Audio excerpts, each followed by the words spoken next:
Did you hear the news? Could microplastics found in penile tissue affect fertility and sperm count? I wonder.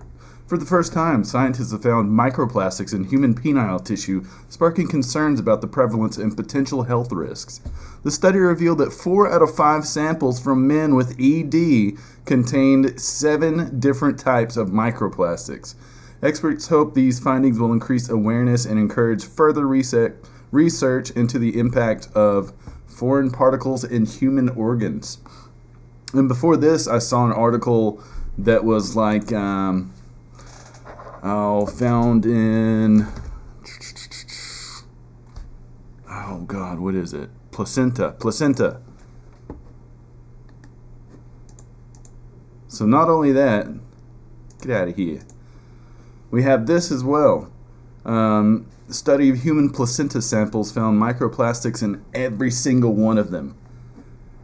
This is like the equivalent of lead in Roman drinking water and wine. Like, this is a huge deal, and we got to figure some way to freaking filter these microplastics out, because this is insane, man. What else? Breast milk. Microplastics found in breast milk.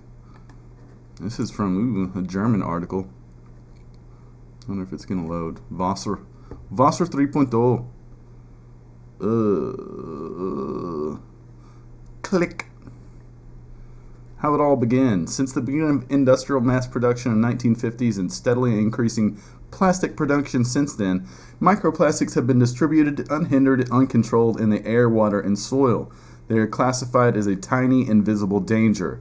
The inconspicuous plastic particles threaten our environment and health. From the oceans to the food chain, they get in everything and harm wildlife and ecosystems. But how is a microplastic actually produced? And what risk does it pose to humans and the environment? Our knowledge database provides the answers. What is a microplastic? Microplastics are tiny particles of synthetic polymers and plastics, and they're products that are less than 5 millimeters in size.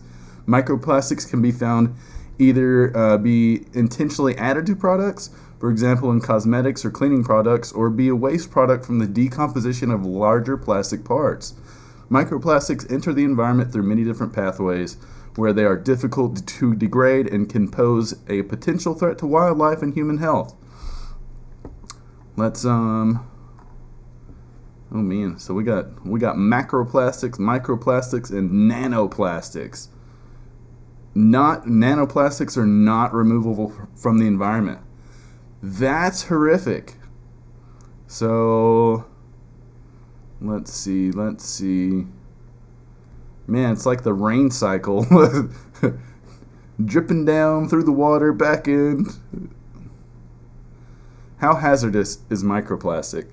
A potential risk for organisms is posed by additives such as plasticizers, PFAS, and other chemical compounds which are classified as potentially harmful or hazardous in more than 50% of plastics, including commercially available materials such as polyethylene and polypropylene.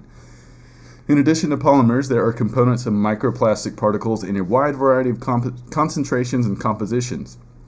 They are released into the environment and transferred directly to the organism when ingested.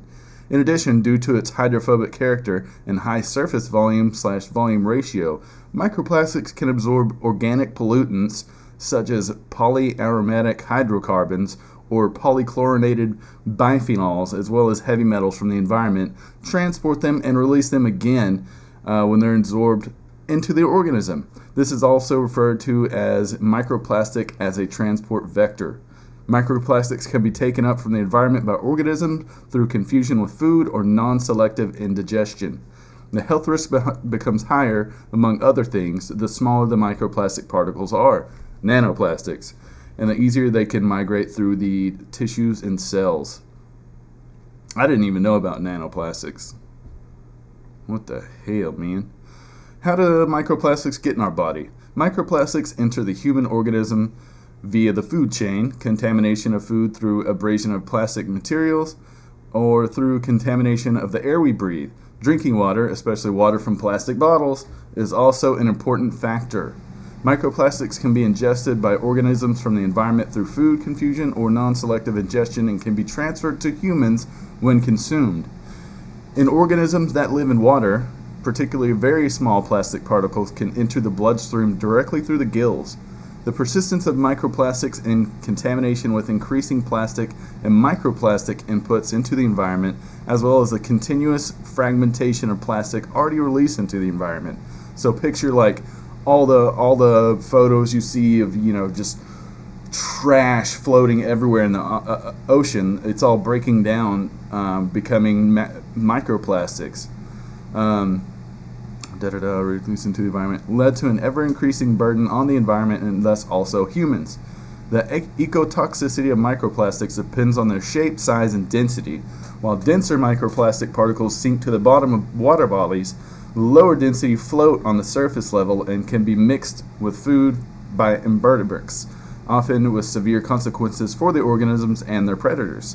Because microplastics can penetrate multiple organs, ingestion can lead to oxidative stress, which can trigger inflammatory or allergic reactions, and in very severe cases lead to cancer or death.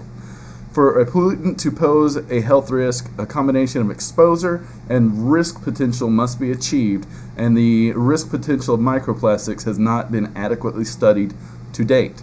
Various studies have already demonstrated numerous harmful effects of microplastics on the human organism. So far, there is a lack of well-founded statements on the amount of intake that poses a health risk for humans. In addition to the different sizes of polymer particles, their chemical composition and their behavior in the body/organism must also be considered. So, how much microplastics do we consume? There are numerous reports where microplastics have already been found. A large number of studies have been carried out in recent years in which microplastics have been detected in food. A widespread statement is that we eat, drink, and breathe 5 grams of microplastic every week, the weight of a credit card. Since microplastics research today has been focused primarily on the aquatic environment, most studies in the literature are on exposures to food products such as fish and seafood. The microplastic accumulates primarily in the digestive tract. Therefore, the contamination of fish and seafood that are consumed with the digestive tract, for example, mussels or smaller fish, such as anchovies or sardines, is to be regarded as particularly problematic. The highest microplastic contamination levels are found in filter feeders, such as mussels, which filter plankton from the water to feed. For example, they filter large quantities of water and cannot select between plankton or microplastics. Oh my God. Microplastics have been detected in other foods such as sea salt, honey, sugar, beer, and mineral water. So, it's pretty wild, man. Pretty wild. So,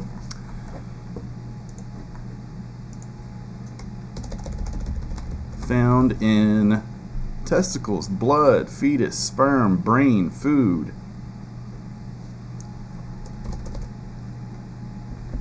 Everywhere. Let's see what pops up. Okay. I think probably covered everything for the most part. Oh my God. Microplastics have even been found in the Mariana Trench and at the top of Mount Everest. I could believe Mount Everest because of the amount of just douchey people that climb up there, making the Sherpas haul all their freaking trash and gear. But Mariana Trench, dude, that's wild. They in the chicken nuggies, they in your apples, they in your broccolis. Where are they most commonly found? Microplastics found globally in the marine environment at all depths, in coastal areas, and remote locations such as Arctic sea ice. Woo! They're in breast milk, placenta, testicles, hearts, livers, kidneys. They in your wee-wee. They in your panocha. So, that's wild, dude. Woo! We're going to need to figure something out because it's getting a little crazy over here with this plastic situation. Anyway, the more you know. Ding! So, I'll catch y'all on the next one. Be safe, stay free, stay healthy.